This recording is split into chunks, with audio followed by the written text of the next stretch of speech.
let's go to the next story that we have around Trump and following people into battle. So the GOP debate happened last week. Last week. I forget what day of the week it is. I think it was last Wednesday night, US time. Yes. Yep.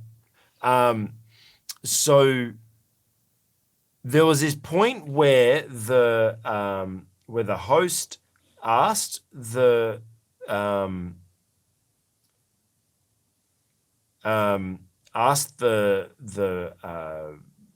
panel of people that were, I'm just going to see is there a photo of it in here. Asked the panel if Trump is convicted, is found guilty of all these charges, would you still follow him? And it was a really interesting picture that to see that. Let me see if I can scrub through and see if I can find part of this this image. It was quite a. Maybe they don't go to it at all. No, maybe they don't. Oh, here we go. Yeah. So part of this debate, they're asked with all these candidates, out of all of them, who would support Trump, still support Trump if he was convicted. And it was really interesting. One of them put his hand up right away. Sorry, I don't know all their names. I'm not super into all that this. Was Vivek Ramaswamy. He was the one who put his hand up first. I wasn't going to attempt saying his name, but thank you for saying that for me. He put his hand up straight away. Some of the others were kind of like half put their hand up. Others kind of waited. You could hear like as soon as one person put their hand up, the crowd cheered, and then other people put their hand up, and everything like that. So it's really interesting. Eventually, they all put their hand up, but it was in response. Maybe it was in response to different things, and I think it's really interesting. Of like, okay, so Trump is in. If he gets convicted, are you guys still going to follow him into the fire, so to speak? And so, one thing that I wonder out of this is there was actually a couple of things that I noticed from this is how different people responded to that question, and like there's some commentaries that are having a go at Ron DeSantis because he waited for everyone to applaud before he put his hand up. But I mean, maybe he's just someone that's a little bit more considered with his responses and was going to say yes anyway, but wanted to just think of the question and then consider his answer rather than just shooting his hand straight up or whatever. But these followers, it seems like they've said they're willing to follow him into the fire. What is your message for those people that are willing to just follow him into the fire? Good on you. As long as you figured out why. I don't really have an issue with that at all. I mean, it's quite difficult in that context, in the sense that you're not really following Donald Trump at that point. You're competing against him and one another because you're serious, no doubt, because it's very expensive. Yes. You're serious about the nomination process, and you'd be a bit silly to nominate because it ends up costing you so much. You would be silly to nominate if you didn't really want it. Yep. And there may be one or two candidates who have got more money than brains and put their hand up anyway. But so at this point, and this is one of the things I find fascinating and a little tiny bit distasteful about the process, at this time you're all competing with one another. And so I think one of the features of this particular debate was there wasn't the same kind of rancor as there often is, although some candidates were critical of others. And Vivek Ramaswamy in particular made some used his body language in ways that I think were a bit disparaging of other candidates, Ron DeSantis in particular. Yes, so that question, of course. See, Ron DeSantis had a go at the hosts because he actually objected to these questions. Put up your hand if you agree, because he said, well, we're not in school. Like, this isn't a school class, and he'd made that remark not long before that question came up, and so I don't know that his hesitation was necessarily because in his heart of heart he didn't support Trump, because he's actually made numerous statements after every indictment process about the process. He hasn't necessarily said, yeah, I support Donald Trump 100%, but he certainly has been quite strong in his protests about the indictment processes that have been brought against Donald Trump. And, it was interesting that I guess, yeah, it was kind of interesting, but I know a lot of commentators have spent half an hour talking about it. I've looked at a lot of podcasts since the debate last week, and lots of podcast hosts are spending 20, 30, 40 minutes talking about things like that, which, I don't know, it might be entertaining, but I've been much more interested in knowing what are your policy responses. Vivek is by far the most articulate about policies. He's pretty clearly thought everything through. He's also well known to be a big supporter of Donald Trump and thinks he'd make a good president. But he's also said that he doesn't want the vice president's position. So there you go. So look, I just don't know how much we can read into it in terms of our overall theme today. I suspect that any of them who was elected would pardon Donald Trump, not because he's Donald Trump, but because of the dreadful precedent that these processes represent. And I don't think they would want to see this become the way in the United States. For a start, it would keep thousands of people away from political processes altogether, particularly people who don't have a lot of money to fight law cases. They just say, no, politics is simply too dangerous for me, and that would undermine democracy. Yeah. So I suspect any one of those candidates, when push came to shove, would pardon Donald Trump. Now, they wouldn't, if he was convicted in Georgia, they wouldn't be able to pardon him. And if he was elected, he wouldn't be able to pardon himself, because it's something that has to happen at state level, not at federal level. But it's, oh man, it is such a, I was going to use the word interesting, but it's not just interesting, and it's not just fascinating. It's almost horrifying to see how these things are beginning to unfold in the United States. And the sheer hypocrisy of the Democrat side, the politicisation of the justice system, persecution, and it is persecution of Donald Trump.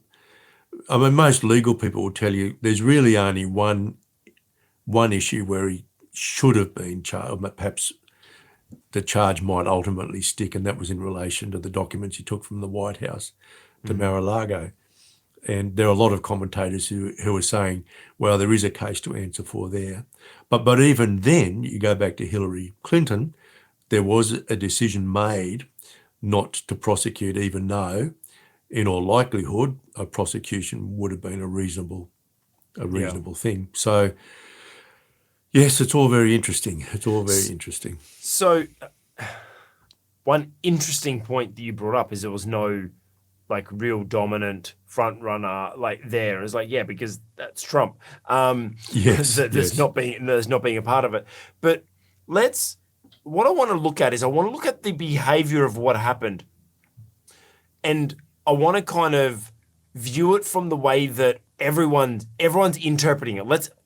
Because I admit that there's so many other contributing factors to why people responded the way that they did, took their time or whatever. But let's assume that the people responded in the way that they did, because the crowd cheered or because someone else put their hand up and all that sort of stuff. Those people are responding to peer pressure, to whatever's favored at the time or whatever. Like I said, they may not be. I'm not judging this, but let's look at it through that lens as if they are. They're meant to be leaders, and they're supposedly being led by by what the crowd response is or what other people's hands go up. How can we as leaders, number one, avoid us kind of being caught up in doing things that for favor and for people pleasing, etc., or just following people? How do we avoid that? But also, how do we make sure that we're making the decision for the right reason? Well, look, I think the first thing I would say is that politicians should just go whichever way the wind is blowing and not leaders at all, Yes. for a start. And there's a lot of politicians who are what I would call career politicians. They base their decisions on focus groups and surveys and all that kind of thing, and they just bend with the wind. Well, they're not leaders. I hate to tell them that, but they're just not leaders. Yeah. Leaders really come from first principles. They know what they stand for, and more importantly, they know why, and they are prepared to defend it. Not only to defend it, they're prepared to persuade others so that others will actually get behind them, if you like, will follow them and will allow themselves to come under the influence of the leader.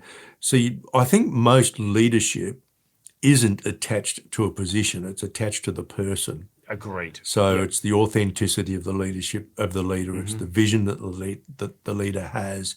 It's their capacity to persuade with good, solid arguments. Those are the kinds of things that make a good leader. Position, I think, is more related to power than it is to leadership. Good leaders don't need formal power. Yes. Good leaders are the kind of people whom others look to because they see in the leader authenticity, they see vision, they see integrity. In a way, they see all the qualities that they would like to have themselves. So yeah, I at the moment in Australia, which is my context, I'm struggling to think of any politician I would want to follow. I'm really struggling to see any as leaders. Yeah. Other than your local mayor. Well, I'm glad you reminded me of that. Look, there are a few. He would be. There's no doubt about that. But I have the advantage of knowing him a little bit. Yes. And there are one or two other politicians I know as well. And I know for sure and certain that they are not just there sort of looking after their own particular interests. But the political process really forces people to focus very strongly on their re-election. So from the day somebody wins an election, they have to focus on re-election. They have to raise funds. They have to get support. They've got to be winning votes, every day People that they're pleasing. in a position. It's pretty tough. It's pretty tough. And it's pretty difficult to be a true leader under those circumstances. Yeah, that's true. And it's interesting you mentioned the word power before, because, in leadership, there's kind of like they say there's two types of power. There's the positional power, which most people most people are chasing that position because they want that power. But the real power actually comes from, as in leadership, comes from personal power. Yes, exactly, positional power. Exactly. People will say, yes, boss, and they'll do what you want. But if you want to really inspire someone, influence someone, help someone grow, empower someone, that comes from personal power, not from positional power. That's right. So yeah, it very true. When we're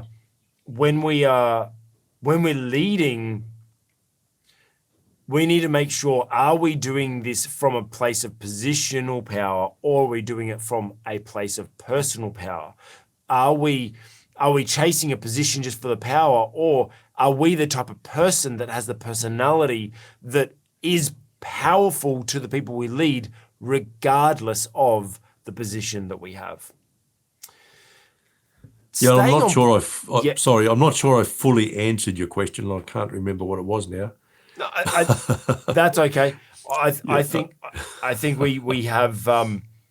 I think it's just really interesting. Actually, one last thing I did want to kind of ask for, and maybe we loop back to it, is how do we as a leader make sure that the people we're leading aren't just doing things because everyone else aren't just putting their hand up because everyone else put their hand up, or aren't just putting their hand up because the crowd cheered, so to speak. Like, how do we manage that in the people we're leading? Look, I'm not sure that you should focus on that at all, really. Focus on your own behaviours. And I suppose in the political context, it's good to know whether people are just falling into line with others, because that means they could be persuaded to go to the other side, in which case you've really got to redouble your efforts to be persuasive and to be authentic and to be seen as someone with integrity, to be seen as someone who has vision, and not just the vision, but who has mapped out a pathway to get there. In other words, you've just got to double down and be an even better leader, I think. My take on it is, I think we need to make sure it goes back to the core of what our free leadership development program, shameless plug, linked in the description, how we focus on helping people discover their purpose. Because I think that people are people pleasing, or they follow others when they don't know their own purpose.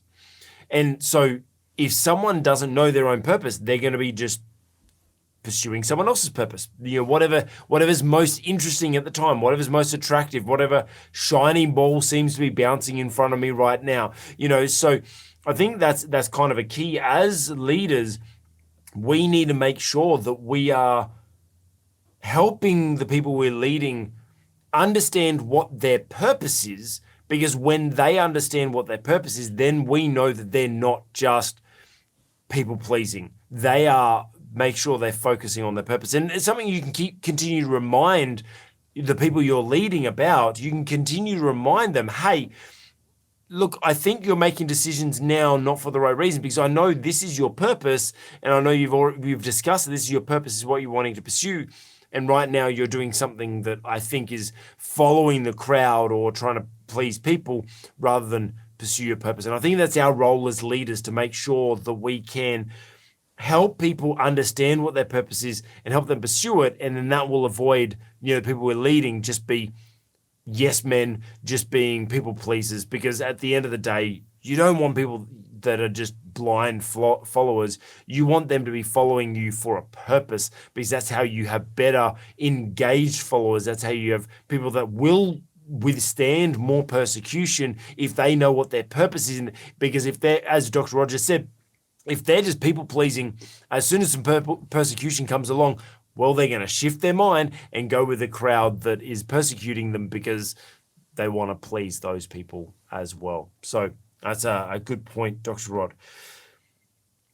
Hey, you've just watched an excerpt from the On the Cube Leadership podcast. If you liked it, give it a thumbs up. If it challenged your leadership or inspired you in some way, put a comment below. And if you want to watch the full episode or more content like this, check out our channel, and hey, consider subscribing while you're there.